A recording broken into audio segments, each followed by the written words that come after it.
Bismillahirrahmanirrahim. Assalamualaikum warahmatullahi wabarakatuh. Alhamdulillahirabbil alamin wal 'aqibatu lil muttaqin. Asyhadu an la ilaha illallah wahdahu la syarikalah wa asyhadu anna Muhammadan abduhu wa rasuluh. Allahumma shalli ala Muhammad wa ala alihi wa sahbihi ajmain. Jamaah rahimakumullah, marilah senantiasa kita panjatkan syukur kita kepada Allah Subhanahu wa taala yang telah memberikan kepada kita begitu banyak nikmat, terutama tentu saja nikmat iman yang dengannya mudah-mudahan segala kehidupan kita, segala tingkah laku kita di kehidupan ini itu nanti bisa dinilai atau diterima oleh Allah Subhanahu wa taala sebagai suatu ibadah, dan dengan modal ibadah itulah itu menjadi bagian dari pertanggungjawaban kita nanti kelak di yaumil akhir. Tadi kan Imam membaca awal surat Al-Baqarah sampai beberapa ayat. Kita semuanya tahu Al-Baqarah itu diturunkan di Madinah. Madinah bukan tingkah.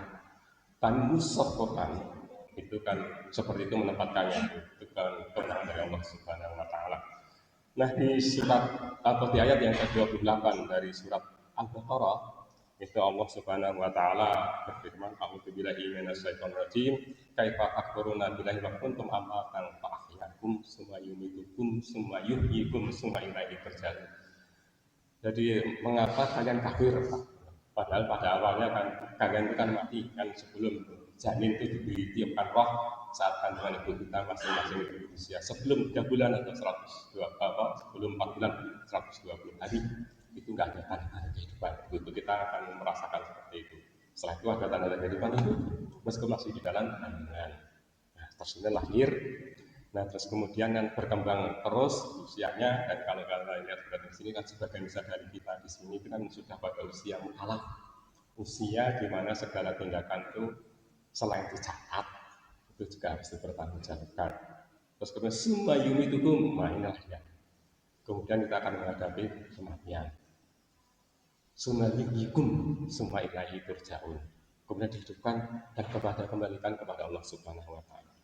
Jamaah rahimahullah, Ustaz Komarudin Hidayat dari UIN Jakarta itu menulis buku yang tidak terlalu tebal sebetulnya. Buku itu sesuatu yang mungkin kita tidak, judulnya kita enggak, agak kaget. Psikologi kematian. Kita ini kan sebetulnya kan kalau diceritakan soal kematian itu enggak begitu suka. Padahal kematian itu sesuatu yang pasti akan kita hadapi. Nah, itu dengan demikian dengan karena kan kita ini kan sebelum kematian kita hidup di dunia. Nah, dengan demikian kehidupan dunia itu sesuatu yang sangat khusus dan sangat penting. Nah, disinilah kita akan mengumpulkan segala sesuatu yang pada akhirnya nanti bisa kita jadikan bekal untuk kalau hidup di kehidupan yang tidak ada batas waktu lagi. Setelah kehidupan di dunia, jadi kematian adalah sesuatu yang gerbang saja untuk memasuki kehidupan berikutnya, kita hidup terus. Dengan catatan kehidupan terus itu kan disertai dengan pertanggungjawaban. Itu tidak semua. Kalau agama-agama samawi ya, Yahudi, Kristen, Islam itu kan selalu mengajarkan bahwa tidak setelah kehidupan dunia ada kehidupan nanti. Life after death. Nah, kalau bahasa Inggrisnya kan seperti itu, hidup setelah mati. Nah, meskipun ada juga kalau kita lihat ya para filosof ya, filosof itu kan sebenarnya kan dia tidak menganut agama tertentu, tapi dia bisa menganalisa, memikirkan mengenai kehidupan. Ini saya masuk akal bahwa dunia itu bukan akhir kehidupan, kematian di dunia itu bukan akhir segalanya. Sebab kalau kita lihat secara sederhana saja kan tidak adil. Orang yang korupsi 100 miliar akhirnya mati ya, bertanggung jawab nanti dengan korupsinya 1 miliar.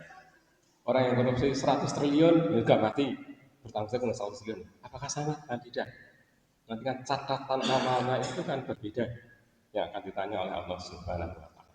Nah, karena kehidupan dunia itu penting bagi kita umat Islam yang beriman kepada Allah Subhanahu wa taala, maka sebetulnya umat Islam itu kan ditakdirkan untuk menyusun, mengendalikan kehidupan dunia yang itu akan bermanfaat bagi dirinya. Nah, kalau kita di surat Ali Imran ayat 110, kuntum khairan ummatin ukhrijat linnas. Kalian adalah kalian adalah umat yang terbaik yang diciptakan untuk manusia. Nah, masalahnya tiga, ta'maruna bil ma'ruf wa tanhauna 'anil munkar wa tu'minuna billah. Sekarang kita lihat, sudah sejak berapa abad yang lalu, Islam telah mendapat kepercayaan sehingga umat Islam yang dipimpin para khalifah itu bisa mengatur dunia, yang non muslim tunduk. Sekarang kalau kita lihat saat ini kan begitu terbalik. Setelah khalifah yang di Andalusia maupun yang di Baghdad itu runtuh, dan kemudian negara-negara Islam itu dijajah oleh negara-negara Barat dan dikuasai keputusan negara Barat, hingga saat ini kita ini kan dibelokkan ke kanan oleh mereka, dibelokkan ke kiri oleh mereka. Jadi tidak ada kehormatan bagi kita untuk mengatur dunia itu. Padahal kan Allah itu kan penguasa paling tinggi, penentu satu-satunya, juga menyatakan kuntum khairan ummatin ukhrijat linnas. Syaratnya 3. Atau kalau misalnya amal kita juga ta'maruna bil ma'ruf. Para ahli tafsir mengatakan bahwa al-ma'ruf itu adalah ketaatan. Jadi ta'maruna itu menyebarluaskan, menyampaikan, mengajak siapapun manusia, baik yang beriman maupun yang kafir, ta'maruna bil ma'ruf. Kafir tak bisa taat, ya kalau kafir dia itu pilihan bebas, tetapi tidak boleh mengganggu yang beriman. Itulah benarnya. Nah terus kemudian buat tanhauna 'anil munkar, mencegah pada kemungkaran, itu kan kebalikan dari ketaatan. Ya jangan sekarang misalnya terlihat ada negara-negara yang merasa punya bom senjata banyak, seenaknya ngebom sini, ngebom sana tanpa alasan yang masuk akal dan sebagainya. Padahal yang dikedepankan rakyat. Israel kan ngebom Gaza, kalau di suatu gedung itu ada gabungan Hamas yang hijrah, gedungnya dihancurkan, nggak peduli siapa pun ada di situ. Itu adalah suatu. Nah sekarang kalau kita lihat, nah, para ahli tafsir itu memberikan suatu analisa kenapa umat Islam itu yang sudah dinobatkan oleh Allah Subhanahu wa taala sebagai kemudian ukhrijat linnas itu kok tidak ada atau tidak terlihat bentuk-bentuknya. Nah, inilah ketika biasanya kan amanu wa amil sholihat. Amanu itu duluan, beriman dan beramal saleh. Ya di Al-Baqarah Ali Imran 110 itu kan ta'muru bil ma'ruf wa tanha 'anil munkar wa tu'minuna billah. Kenapa ditempatkan di bagian ketiga dari status kita supaya menjadi khairan ukhrijat linnas. Nah, para ahli menyatakan bahwa ta'muruna bil ma'ruf wa tanha 'anil munkar itu sebagai bagian dari introspeksi kita. Jadi kalau umat Islam itu belum sebagai khairan ukhrijat linnas, nah dia kan ta'muruna bil ma'rufnya masih setengah-setengah atau masih langkah yang kecil. Tambah melakukan setengah-setengah. Dan kenapa terjadi itu? Karena imannya itu masih perlu ditingkatkan. Nah, semoga dengan realita yang kita hadapi seperti ini memberikan suatu kesadaran bagi kita tentang harus selalu meningkatkan keimanan bagi diri kita sendiri, bagi generasi setelah kita, anak kita, dan sebagainya. Dan suatu saat kan ayat 110, setiap ayat di Quran itu kita beriman dan yakin kebenarannya. Itu bisa terwujud kembali sebagaimana beberapa perjalanan. Bila itu hidayah. Assalamualaikum warahmatullahi wabarakatuh.